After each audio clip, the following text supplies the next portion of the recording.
আত্মনির্ভর ত্রিপুরা বানাতে কৃষির ভূমিকা অপরিসীম। সোমবার খোয়াই জেলা কৃষি বিজ্ঞান কেন্দ্রে কৃষি স্বর্ণ সমৃদ্ধি সপ্তাহ এবং রবি কৃষি বিজ্ঞান মেলা অনুষ্ঠানে এই কথা বলেন কৃষিমন্ত্রী রতনলাল নাথ। এদিন তিনি বলেন, খোয়াই জেলা কৃষি বিজ্ঞান কেন্দ্রে কৃষি স্বর্ণ সমৃদ্ধি সপ্তাহের একটি অনুষ্ঠান চলছে। সারা রাজ্যেই কৃষি বিজ্ঞান কেন্দ্রে কৃষি স্বর্ণ সমৃদ্ধি সপ্তাহ অনুষ্ঠান চলছে। মঙ্গলবার ঊনকোটি জেলায় অনুষ্ঠিত হবে কৃষি স্বর্ণ সমৃদ্ধি সপ্তাহ উপলক্ষে অনুষ্ঠান। এই অনুষ্ঠানের মূল উদ্দেশ্য হলো কিভাবে কৃষকদের আরো সমৃদ্ধ করা যায়, তাছাড়া কৃষকদের আয় দ্বিগুণ করা। তার কথায় ত্রিপুরায় কৃষি জমি কম রয়েছে, তাই কৃষিকাজে আধুনিক এবং বিজ্ঞান ভিত্তিক পদ্ধতি ব্যবহারে গুরুত্ব দেওয়া হচ্ছে। এদিন তিনি আরো বলেন, আগামী দিনে কিভাবে কৃষিকাজ করা যায় কৃষি দপ্তর গুরুত্ব সহকারে তা দেখছে।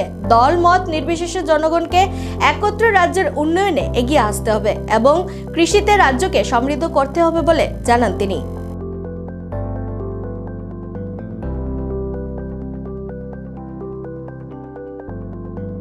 আমি মনে করছি ধানের এটাকে জ্বালানি বলেন, আমরা কি বলেন খোয়াই মানুষ জ্বালা। আমরা আগে ছোট ছিলাম, রোয়া যখন দিতাম যদি বেশি দিয়ে বলতো দাম বেশি। এখন বলছে না, সিঙ্গেল সিঙ্গেল সিঙ্গেল। ওই বিজ্ঞান ভিত্তিক চাষ। 3, মাটির গুণমান। আপনার শরীরে লেগে না আয়ুষ্মান কার্ড আছে, জমির লেগে কি আছে?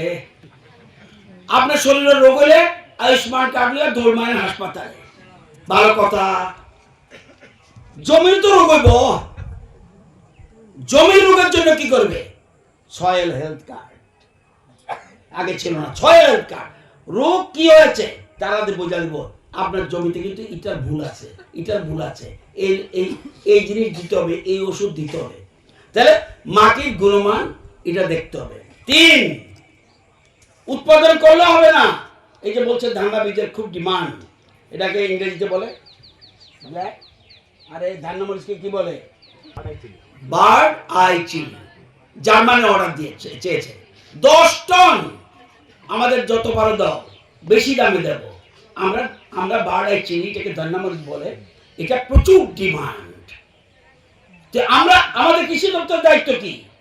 আমরা যে ডাইরেক্ট কৃষি করিনি না, কৃষকদের সাহায্য করি। আমরা এরকম ভাবে এই যে মার্কেটিং, অর্থাৎ ধানটা যে জিনিসটা যে উৎপাদন হলো, সে মার্কেট পেতে হবে যাতে ভালো দাম পাওয়া যায়, তাইলে না কৃষকদের আয় বাড়বে। আরেকটা আধুনিক কৃষি যন্ত্রপাতি। এখন কার বাড়িতে আপনাদের এই আছে, হাল চাষ করেন? কেনা হাত তোলেন তো দেখি।